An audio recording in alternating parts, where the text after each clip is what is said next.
자, 이 요한계시록 말씀은 뒷부분으로 갈수록 두 영역에 대비되는 모습을 계속해서 보여준다 말씀을 드렸습니다.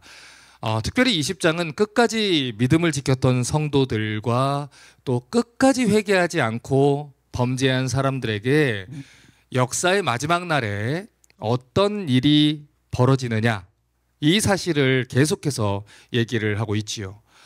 지난주에 살펴봤던 이 계시록 20장 6절은 이런 이야기를 했습니다. 이 첫째 부활에 참여하는 자들은 복이 있고 거룩하도다. 둘째 사망이 그들을 다스리는 권세가 없고 도리어 그들이 하나님과 그리스도의 제사장 되어 1000년 동안 그리스도와 더불어 왕 노릇 하리라. 자, 지금 읽은 이 구절에는 첫째 부활, 둘째 사망, 이런 표현이 나옵니다. 자, 성경이 이 말하는 부활이라는 것을 쉽게 말씀드리면 성도들이 죽고 나서 영적으로 부활하게 된다, 우리의 영혼이 부활하게 될 것을 얘기를 하는 거예요. 그런데 지금 여기서 말하는 첫 번째 부활이라는 사실에 따르면 이 구원받은 성도들의 영혼은 무덤에서 그냥 잠자고 있는 것이 아닙니다. 죽음 이후에 즉시 낙원이라는 곳에 들어가게 되죠. 이 낙원이라고 하는 곳에 대한 근거는 누가복음 23장 43절에서 예수님이 십자가에 달린 강도한테 하신 말씀에서 찾을 수가 있어요. 예수님이 뭐라고 했습니까? 진실로 내게 이르노니 오늘 내가 나와 함께 어디에 있으리라? 낙원에 있으리라. 언제예요? 오늘. 오늘 네가 죽은 이후에 나와 함께 너의 영혼이 낙원에 있을 것이다. 성경학자들은 이 약속의 근거를 둬서 이렇게 해석을 해요. 구원받은 성도들의 몸은 죽음 이후에 마치 잠을 자는 것처럼 쉬게 되지만 성도들의 영혼은 예수님과 더불어 낙원에 머무르게 된다라는 것이지요. 자, 계시록 20장 4절 다시 봅니다. 또 내가 보좌들을 보니 거기에 앉은 자들이 있어 심판하는 권세를 받았더라. 또 내가 보니 예수를 증언함과 하나님 말씀 때문에 목배임을 당한 자들의 영혼과 또 짐승과 그의 우상에게 경배하지 아니하고 그들의 이마와 손에 그의 표를 받지 않은 자들이 살아서 그리스도와 더불어 1000년 동안 왕 노릇 하니. 끝까지 믿음을 지킨 성도들이 다시 살아나서 예수 그리스도와 함께 1000년 동안 왕과 같이 다스릴 것이다, 이렇게 얘기를 했어요. 그런데 이 마태복음 10장 28절을 보면 예수님이 또 이런 얘기를 했습니다. 죽여도 영혼은 능히 죽이지 못하는 자들을 두려워하지 말고 오직 몸과 영혼을 능히 지옥에 멸하실 수 있는 이를 두려워해라. 자, 이 구절들을 보면서 무엇을 알 수 있어요? 첫 번째, 영혼은 존재한다라는 것이죠. 그 영혼의 주인이신 예수님이 직접 말씀하셨기 때문에 이것은 논란의 여지가 없어요. 영혼은 존재합니다. 두 번째, 어떤 사람이 죽으면요, 그 사람의 이 몸은 땅에 묻히게 되지만 그 사람의 영혼은 썩어지거나 없어지는 게 아니라 낙원이나 음부로 곧장 향하게 된다는 거예요. 여러분, 성경에서는요, 이 회개하지 않은 영혼들이 심판받는 곳을 음부 또는 불못, 이런 표현을 사용을 해요. 자, 그런데 이 음부라는 표현하고 불못 차이가 조금 있습니다. 간단하게 설명드리면 음부는 하나님을 섬기지 않고 예수님을 믿지 않았던 불신자의 영혼이 가는 거예요. 그리고 불못은 이 음부에 붙잡혀 있었던 자들의 영혼이 마지막 심판날에 부활한 이 육신과 더불어서 영원토록 고통을 받는 곳, 그것을 얘기하는 것이지요. 자, 반대로 이 성경에서는요, 구원받은 성도들이 들어가게 되는 곳을 낙원 또는 새하늘과 새 땅, 이런 표현으로 또 설명을 합니다. 그런데 이 낙원과 새하늘과 새 땅이라는 이 표현에도요, 차이점이 있어요. 성도들의 영혼은 죽음 이후에 어디로 가요? 낙원이라는 곳에 가게 됩니다. 예수님이 오늘 네가 나와 함께 낙원에 거하리라 라고 한 것처럼 우리가 죽으면 우리의 영혼은 그날 주님 계신 낙원에 가게 되어 있다는 것이죠. 자, 그런데 그 영혼이 낙원에 머물러 있다가 우리 주님이 심판하기 위해서 이 땅에 다시 오시는 그날에는 우리의 육신이 함께 부활해서 우리의 몸과 영혼이 새 하늘과 새 땅이라는 곳으로 가게 된다는 겁니다. 자, 그러니까 여기까지 정리를 해드릴게요. 음부 또 낙원이라는 곳은 죽음 이후에 성도들과 또 이 불신자들이 주님 다시 오시는 그날까지 머물게 되는, 육신이 완전히 부활하기까지 머무는 곳이고요. 불못 또 새하늘과 새 땅이라는 곳은 이 마지막 심판 날에 그들이 영원히 세세토록 거하게 될 최종 장소를 이야기를 하는 것이죠. 자, 그러면 아까 우리가 이 첫 번째 부활을 배우지 않았습니까? 자, 그런데 성경을 보면요, 예수님이 두 번째 부활이라는 메시지를 주셨어요. 요한복음 5장 28절 29절을 보면 예수님이 이렇게 얘기합니다. 이를 놀랍게 여기지 말아라. 무덤 속에 있는 자가 다 그의 음성을 들을 때가 오나니 선한 일을 행한 자는 생명의 부활로, 악한 일을 행한 자는 심판의 부활로 나오리라. 자, 그러니까 이 말씀에 따르면 성도들의 두 번째 부활은 우리의 육신이 부활하는 것과 관련이 있는 것이죠. 그런데 새하늘과 새 땅에서 영원한 생명을 누리기 위해서 우리의 육신이 부활을 하게 된다는 거예요. 반면에 예수님을 믿지 않은 사람들의 육신도 부활하는데 목적이 달라요. 불못에서 영원한 심판받기 위해서 부활을 한다는 것이죠. 자, 그러면 예수님에 대한 신앙을 끝까지 지키고 믿음을 지켜 예수님과 더불어 이 1000년 동안 왕노릇하던 시간이 지나고 나면 그 뒤에는 어떤 일이 벌어지게 됩니까? 계시록 20장 7절부터 10절입니다. 1000년이 참에 사단이 옥에서 놓여 나와 땅의 사방 백성 곡과 마곡을 미혹하고 모아 싸움을 붙이리니 그 수가 바다의 모래 같으리라.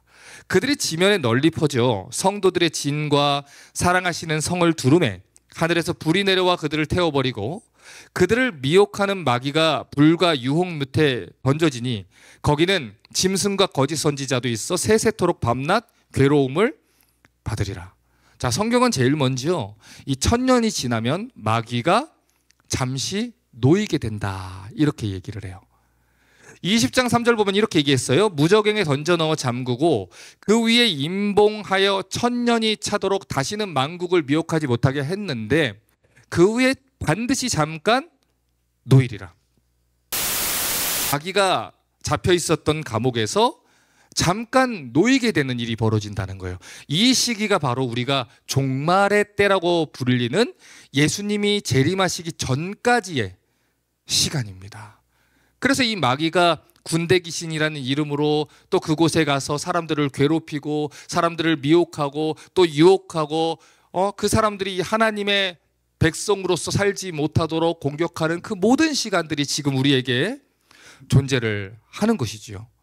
자, 그런데 이 메시지는요, 곡과 마곡이라는 이 메시지는요, 사방에 있는 땅에 이 백성들을 얘기를 하는데 이 에스겔 38장과 39장의 메시지를 알아야 이 곡과 마곡에서 전쟁을 일으킨다는 게 어떤 의미인지 우리가 알 수 있어요. 이 곡이 어떤 장송곡 같은 걸 얘기를 하는 것인지 마를 얘기하는 것인지 헷갈릴 수 있는데, 이 곡과 마곡이라는 것은 마곡이라고 하는 땅에 곡이라고 하는 왕이 있었습니다. 그런데 그 곡이라는 왕이 연합군을 형성해 가지고 이스라엘을 침략을 합니다. 그 메시지가 이 에스겔 38장과 39장에 기록되어 있고요. 제가 여러분한테 나눠드렸던 인용 구절을 보면 이 내용을 제가 정리해서 드렸죠. 자, 그런데 그 이야기를 요한계시록이 비유적으로 지금 설명을 하는 거예요. 구약 성경에서 이 곡이라는 왕이 이 마곡에 있었던 수많은 사람들을 모아가지고 이스라엘을 친 것처럼 마귀가 하나님을 대적하는 수많은 세력을 모아서 우리를 공격할 것이다. 이 얘기를 하는 것이죠. 그래서 이 계시록 20장 8절을 다시 보면요. 나와서 땅의 사방 백성 마곡을 미혹하고 모아 싸움을 붙이리니 그 수가 바다의 모래 같으리라. 이렇게 얘기를 하는 겁니다. 그러니까 여러분, 주님 오실 시간이 다가오면 다가올수록 마귀는요, 할 수 있는 대로 교회를 무너뜨리려고 하고요, 마귀는 할 수 있는 대로 여러분 각자 성도들을 무너뜨려서 공격을 한다는 거예요. 그때 그 에스겔에서 일어났던 전쟁 메시지를 지금 이 사도 요한이 받아서 설명을 하는 거죠. 자, 그러면 이 마귀와 그를 따르는 마귀의 백성들이 공격하는 대상, 누구를 공격할까요? 그냥 뭐 아무 상관없이 보이면 때릴까요? 아니에요. 여기에는 분명한 대상이 있어요. 계시록 20장 9절 다시 보세요. 그들이 지면에 널리 퍼져 성도들의 진과 사랑하시는 성을 두루매 하늘에서 불이 내려와 그들을 태워버리고. 자, 성도들의 진과 하나님이 사랑하는 성을 둘렀다, 이렇게 표현했죠. 지금 여기서 말하는 성도들의 진이라는 것은 우리 전쟁 용어예요. 우리가 군대에서 진을 쳤다라고 하는 것처럼 이 구약시대 때 이스라엘 백성들이 가나안으로 진군을 할 때 성막을 중심으로 12지파가 이 진을 쳤었습니다. 그런데 이 구약시대의 진의 특징이 뭐냐면 진 정중앙에 성막이 있다는 거예요. 이 성막은 무엇을 상징합니까? 하나님의 임재를 상징을 하는 것이죠. 그러니까 이 마귀와 마귀를 대적하는 이 따르는 세력들이 성도들의 진을 공격한다는 것은 무슨 뜻입니까? 최종 목표는 성막인 거예요. 하나님을 대적하는 거예요. 그 하나님을 섬기는 하나님 백성들을 공격하기 위해서 오늘날의 언어로 이야기를 하면 하나님을 사랑하는 성도들을 공격하고요, 하나님을 예배하는 교회들을 공격을 하는 겁니다. 그런데 이것은 이 하나님의 백성들의 왕이신 하나님에 대한 공격 아니겠습니까? 그래서 하늘에서부터 불이 내려서 그들을 태운다, 이렇게 표현을 한 거예요. 20장 9절 다시 한번 봅니다. 하늘에서 불이 내려와 저희를 소멸했다. 자, 그런데 이 구절은요, 계시록에서만 얘기를 하는 내용이 아니에요. 이미 에스겔 38장 22절에서도 똑같이 그보다 몇백 년 전에 예언을 했습니다. 내가 또 전염병과 피로 그를 심판하며 쏟아지는 폭우와 우박덩이와 불과 유황으로 그와 모든 무리와 그와 함께 있는 모든 백성에게 비를 내리듯 하리라. 하나님이 마귀와 마귀의 세력들을 불로 심판할 것이다, 이렇게 얘기를 한 거예요. 20장 10절이 뭐라 합니까? 그들을 미혹하는 마귀가 어디에 던져져요? 불과 유황 못에 던져지니 거기는 그 짐승과 거짓 선지자도 있어 세세토록 밤낮 괴로움을 받으리라. 여러분, 그 당시 초대교회 성도들을요, 이 네로 황제가 산채로 벽에다 걸고 태웠다고요. 로마의 그 깜깜한 이 밤거리를 밝히기 위해서 사람을 산채로 기름처럼 태워 죽였어요. 그래서 이 요한계시록에 불과 유황불로 심판을 받는다는 메시지가 계속 나오는 거예요. 무슨 뜻이에요? 하나님이 원수를 갚으신다는 거예요. 하나님이 너의 죽음을 다 기억하고 계시고 그들이 너희한테 행했던 모든 일들을 다 갚아주신다는 것이지요. 지금 당장 5분, 10분, 1시간 고통 가운데서 성도들을 그들을 죽이면서 그들이 낄낄댔지만 하나님이 그들을 언제까지 불로 태운다 그래요? 영원히 태운다 그래요. 그 불은 꺼지지 않는다는 것이지요. 그리고 이 심판의 메시지를 얘기하면서 20장 11절을 보면요, 이 심판을 내리시는 하나님이 누군지 이렇게 얘기합니다. 내가 보니 크고 흰 보좌와 그 위에 앉으신 이를 보니 땅과 하늘이 그 앞에서 피하여 간데 없더라. 여러분, 이미 4장에서 크고 흰 보좌에 앉은 분이 누군지 배웠어요? 성부 하나님과 성자 예수님이 그 자리에 앉아 있었습니다. 그래서 이 바울이 뭐라고 표현합니까? 로마서 14장 10절을 보면요. 내가 어찌하여 내 형제를 비판하느냐? 어찌하여 내 형제를 업신여기느냐? 우리가 다 어디 앞에 서리라? 하나님의 심판대 앞에 서리라. 그런데 또 고린도후서 5장 10절은 이렇게 말해요. 우리가 다 반드시 그리스도의 심판대 앞에 나타나게 돼요. 각각 선악간에 그 몸으로 행한 것을 따라 받으려 함이라. 여기서 말하는 몸이라는 것을 우리의 다른 말로 표현하면 인생이라고 표현할 수 있어요. 우리에게 주어진 이 인생의 시간 동안 우리가 행했던 모든 죄악들을 각각 심판을 받는다는 거죠. 자, 그러면 어떤 사람들이 심판을 받게 될까요? 계시록 20장 12절은 말합니다. 또 내가 보니 죽은 자들이 큰 자나 작은 자나 보좌 앞에 서 있는데 책들이 펴 있고 또 다른 책이 펴졌으니 생명책이라. 죽은 자들이 자기 행위를 따라 책들에 기록된 대로 심판을 받으니. 성경은 한 사람도 예외가 없다고 얘기해요. 모든 사람들이 죽음 이후에 최후의 심판, 하나님 심판대 앞에 서게 될 것이다.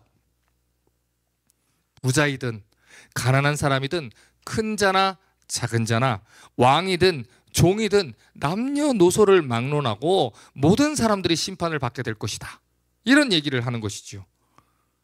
이처럼 성경은요, 분명히 신자와 불신자를 막론하고 우리가 모두 다 하나님께 심판받기 위해서 부활하게 될 것이다. 이 얘기를 하는 거예요. 죽었어요. 그것이 끝이 아닌 줄 알았어요. 근데 부활을 하네요. 그런데 그것이 그냥 기쁜 소식이 아닐 수 있다는 거예요. 영원한 심판을 받기 위해서 부활을 시키신다는 것이죠. 사람들이 바라는 대로 죽으면 다 끝이야. 그러니까 욜로처럼 이 땅에 한번 인생 사는 거 그냥 내 마음대로 살다 가자. 그렇게 생각한 것처럼 죽으면 숨이 딱 끊기고 끝나면 얼마나 인생이. 그런데 하나님이 한 사람도 빠짐없이 다 부활하게 하신다는 거예요. 예를 들면 히틀러 같은 사람도 부활하게 된다는 거예요. 완전한 심판과 완전한 고통을 당하기 위해서 영원을 위한 부활이 있다는 것이죠. 그래서 이 사도행전 24장 15절을 보면요, 바울이 이렇게 얘기해요. 그들이 기다리는 바 하나님께 향한 소망을 나도 가졌으니 곧 의인과 악인의 부활이 있으리라 하미니이다. 성경은 분명히 말해요. 예수님 믿는 사람들만 부활해서 천국 가고 예수님 안 믿는 사람들은 그냥 먼지처럼 사라지고 이런 게 아닙니다. 의인을 위한 부활이 있고요, 악인을 위한 부활이 있다. 이렇게 얘기를 한다는 거예요. 요한복음 5장 29절 다시 봅니다. 선한 일을 행한 자는 생명의 부활로, 악한 일을 행한 심판의 부활로. 예수님을 믿는 자나 믿지 않는 자나 전부 다 부활을 하는데 목적과 이유는 다르다는 것이죠. 구원받은 성도들은 새 하늘과 새 땅에서 영생을 누리기 위해서 부활하는 것이고요, 끝까지 회개하지 않았던 불신자들, 그리고 스스로는 크리스천이라 여겼지만 실제로는 가짜 크리스천이었던 사람들은 이 불못에서 영원한 형벌을 받기 위해 부활을 한다는 것입니다. 그런데 성경은요, 그 두 부류의 모든 사람들에게 심판이 있을 것이다 라고 얘기하는 동시에 책들이 있어 그들이 인생에 행했던 모든 일들이 기록되어 그 책들에 기록된 대로 심판을 받는다는 거예요. 이 땅에서 하나님을 위해 살았던 모든 사람들은 하나님을 위해서 살았던 그 모든 행위대로, 하나님을 대적하고 자기 악한 본성대로 산 사람들은 그들의 악한 행위대로 책들에 기록된 대로 심판을 당한다는 것이죠. 이어서 성경은요, 그러면 이 마지막 심판의 기준이 무엇입니까? 이것까지 얘기를 해줘요.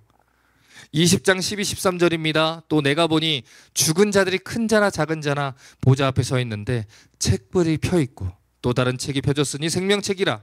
죽은 자들이 자기 행위를 따라 책들에 기록된 대로 심판받으니 바다가 그 가운데서 죽은 자들을 내주고 또 사망과 음부도 가운데서 죽은 자들을 내주매 각 사람이 자기의 행위대로 심판을 받는다. 자, 지금 말씀한 대로지요. 여러 종류의 책들이 펴져 있어요. 그런데 하나님 보좌 앞에 그 책들이 다 펴져 있는데 그 중에서 주목해 볼 책이 하나 있어요. 이름이 있습니다. 책이라는 거예요. 이 생명책에 이름이 기록된 것과 기록돼 있지 않은 것이 이 마지막 심판 때 결정적인 갈림길을 준다는 거예요. 20장 14, 15절입니다. 사망과 음부도 불못에 던져지니 이것은 둘째 사망 곧 불못이라. 누구든지 생명책에 기록되지 못한 자는 불못에 던져지리라. 목사님, 저 착하게 살았는데요. 목사님, 나 남에게 해를 끼치지 않고 살았는데요. 나는 좋은 일도 많이 하고 살았는데요. 그것이 아니고 이 생명책에 기록되지 않은 사람은 불못에 던져진다는 겁니다. 어떤 사람이 새하늘과 새 땅에 들어가느냐 아니면 불못에 들어가느냐, 이것은요 그 사람이 착하게 살았느냐 남들을 많이 도왔느냐가 중요한 게 아니에요. 그 사람의 이름이 생명책에 기록되어 있느냐, 이것입니다. 그래서 계시록 21장 27절도 똑같이 얘기를 해요. 무엇이든지 속된 것이 거짓말하는 자는 결코 그리로 들어가지 못하되 오직 어린 양의 생명책에 기록된 자들만 들어가리라. 자, 그런데 그들이 생명책에 이름이 기록됐다는 이유로 어떻게 이 새하늘과 새 땅에 들어갑니까? 그 이유가 그 생명책 앞에 기록된 수식어에서 찾아낼 수 있어요. 자, 생명책인데 어떤 생명책이에요? 어린 양의 생명책이에요. 그런데 계시록 13장 8절을 보면 이렇게 말합니다. 죽임을 당한 어린 양의 생명책에 창세 이후로 이름이 기록되지 못하고 이 땅에 사는 자들은 다 그 짐승에게 경배하리라. 자, 지금 여기서도 죽임을 당한 어린 양의 생명책, 이렇게 얘기를 해요. 죽임당한 어린 양의 생명책이라는 것은 무슨 뜻입니까? 어린 양이신 예수 그리스도께서 그 책에 기록된 사람들을 위해 죽으셨고 성취했다. 그리고 그 사실을 믿고 하나님 백성된 사람들의 이름이 어린 양의 생명책에 기록되어 있다는 것이지요. 그래서 그 어린 양의 생명책에 이름이 기록된 사람들은 불못에 들어가지 않는 거예요. 왜냐하면 우리를 대신해서 속죄 제물이 되신 예수님이 우리가 받아야 되는 모든 심판을 십자가 위에서 대신 지고 죽으셨기 때문입니다. 그렇기 때문에 우리에게 선택하라고 하는 것입니다. 어린 양의 피로 인을 맞아 하나님 백성으로 주님을 뵐 것인지, 아니면 이 땅에서 어린 양을 배신하고 로마 황제가 주는 증명서를 받아서 이 땅에 살 동안 행복하고 즐겁게 살자, 그렇게 인생을 낭비할 것인지 선택을 하라는 것입니다. 이 계시록 뒷부분으로 갈수록 이 내용이요 계속 반복되는 거예요. 그러니까 이제 시간이 얼마 남지 않았다는 거예요. 이제 오늘 설교를 정리합니다. 오늘 우리가 읽은 말씀에는 성경이 행위대로 하나님이 심판한다라고 얘기를 해요. 여러분, 이거는요 믿는 자와 믿지 않는 자에게 동일하게 적용되는 말씀이에요. 행위대로 심판하시는 것이죠. 그런데 또 다르게 적용되는 말씀이에요. 크리스천들은요 예수님의 공로로 인해서 새하늘과 새 땅에 들어갑니다. 하지만 불신자들은 어린 양의 생명책에 이름이 기록되지 않았기 때문에 불못에 던져지게 되어 있지요. 그래서 하나님은 그들의 행위대로 불못에 던져질 것이다 라고 얘기를 했어요. 자, 그런데 생각해 보세요. 이미 우리는 예수님을 믿고 구원을 받았잖아요. 우리는 행위로 구원받은 사람이 아니잖아요. 그런데 이미 구원받은 사람에게 행위대로 갚아주신다는 말은 를 얘기하고자 할까요?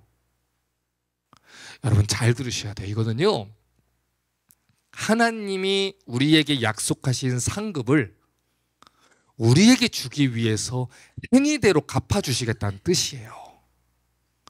여러분, 우리 교회는 대한예수교 장로의 합동 아니겠습니까? 개혁주의 신학과 청교도의 전통에 있는 교회입니다. 그런데 이런 신학을 가지고 있는 장로교회에 큰 약점 중에 하나가 뭐냐면요, 행위로 구원받지 않는다라는 걸 너무 지나치게 강조를 하다 보니까 우리가 주님 앞에서 그 모든 행위를 칭찬받고 주님이 주실 상급이 있다는 것을 부인을 해요. 항상 극단적으로 가다가 성경이 말하는 것까지 부인하는 그런 이 하이퍼 칼비니즘이 문제입니다. 여러분, 성경은요, 상급이 있다고 얘기를 해요. 그것이 우리가 생각하는 금모자를 쓸 거냐, 다이아 모자를 쓸 거냐, 왕관을 쓸 거냐, 개털 모자를 쓸 거냐, 이런 물질적인 개념은 아닙니다. 우리는 그게 뭔지는 몰라요. 그러나 분명히 성경은요, 하나님은 공평하신 분이고 하나님은 각 사람이 행한 행위대로 상 주시는 분이다라는 사실을 너무나도 많이 얘기를 하고 있어요. 그래서 하나님은 우리에게 얘기를 하시는 거예요. 물론 주시는 분은 하나님이에요. 약속하신 분도 하나님이에요. 그러나 분명히 하나님은 그 모든 약속을 지킬 것입니다. 여러분, 왜 우리가 시간을 되돌릴 수 없는지 아십니까? 왜 인생이라는 시간이 한정되어 있는 줄 아십니까? 여러분, 우리 생각을 단순하게 하면 주님 오실 때까지 그냥 계속 살다가 주님 오시면 만나서 심판받을 사람 심판받고 이러면 간단하지 않을까, 이런 생각도 할 수 있잖아요.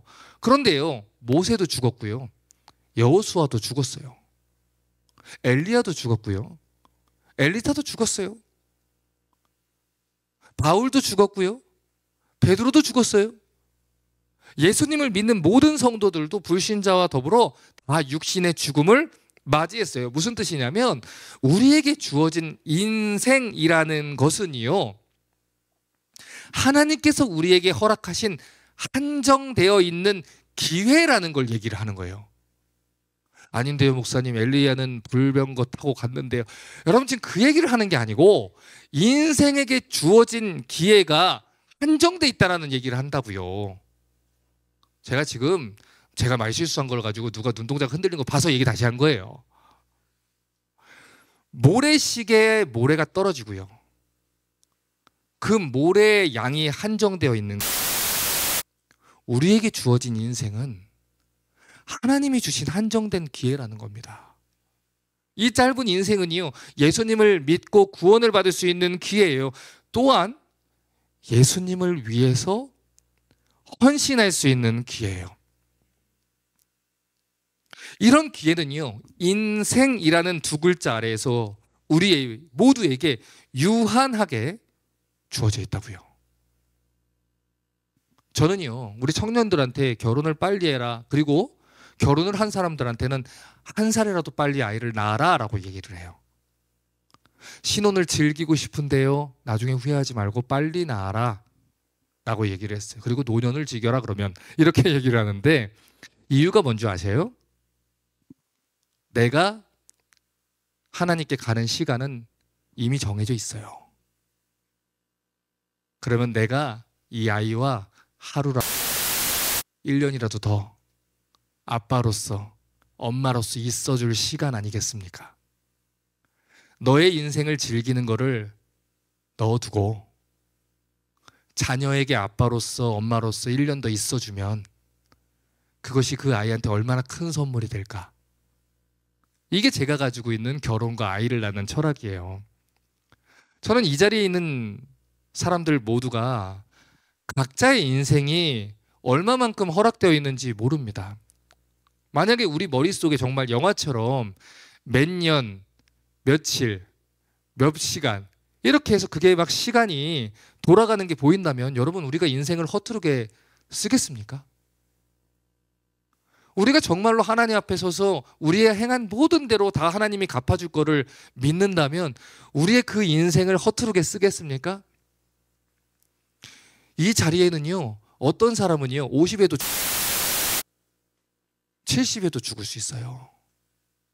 저는 이번 주에만 제 페이스북 패친 중에서 장례 소식을 10개도 넘게 들었어요. 아버지가 돌아가시기 전에 간호를 하고 있는 중에 갑자기 어머니가 돌아가셨습니다. 아버지는 병석에 계셨고 어머니는 건강했다는 거죠. 저는 모릅니다. 제게 남아있는 시간이 얼마나 될지요. 어느 날 우리 중에 누군가가 불의의 사고를 당할지 아니면 우리 중에 누군가가 어떤 병에 걸릴지 저는 그걸 모릅니다. 그러나 한 가지는 분명히 알아요. 우리에게 주어진 시간은요, 결코 무한하지 않아요. 정해진 시간이라는 것이죠. 여러분, 제가 예전에 한국에서 사역을 할 때요, 학생회 회장을 맡았던 아이가 있었어요. 근데 아버지가 이제 40 중반이셨는데 잘 벌었고요. 사업도 잘 됐습니다. 근데 아저씨가 이 덩치가 굉장히 좋았어요. 그래서 운동도 굉장히 열심히 하시고 주일마다 뭐 조기축구, 뭐 산악회 이런 것들 다 하시는데 뭐 주먹도 막 이만해요. 장사 체질 있죠. 장사 체질. 딱 장사예요. 저분은 장사 체질이다. 뼈가 막 이만큼 두꺼운 그런 사람이에요. 그런데 아내도 집사님이고 아이들도 교회를 다니는데 남편이 예수를 안 믿는 거예요. 그래서 올 때마다 담임 목사님도 그리고 저도 아이도 교회 나가야 된다, 가서 예수 믿어야 된다 그렇게 얘기했는데 아직은 제가 너무 일도 바쁘고 아직은 사업도 좀 키워야 되고 내가 아직은 바빠서 안 됩니다 하셨는데 어느 날 갑자기 돌아가셨어요. 심정지로 돌아가셨다고요. 집사님, 남편 빨리 복음 전하셔야 돼요. 지금 남편하고 해외여행 다닐 때가 아니에요. 빨리 전하셔야 된다고요. 전도사님, 제가 그때 전도사였으니까 이렇게 빨리 데려가실 줄 몰랐어요. 그렇게 장례식에서 울고 있었던 여집사님을 제가 만났어요. 여러분, 성경이 말하는 바를 보셔야 돼요. 우리의 연수가 70이요. 강건하면 80이라도 그 연수의 자랑은 수고와 슬픔뿐이고 신속기간이 우리가 날아가나이다. 여러분, 지금 11월 17일입니다. 제가 연말이 되면 계속 그 얘기하잖아요. 2024년 11월 17일입니다. 저는 헌금 봉투에 2024년을 쓰는 게 지금도 어색해요. 이제 한 달 반만 지나면요, 2025년이에요.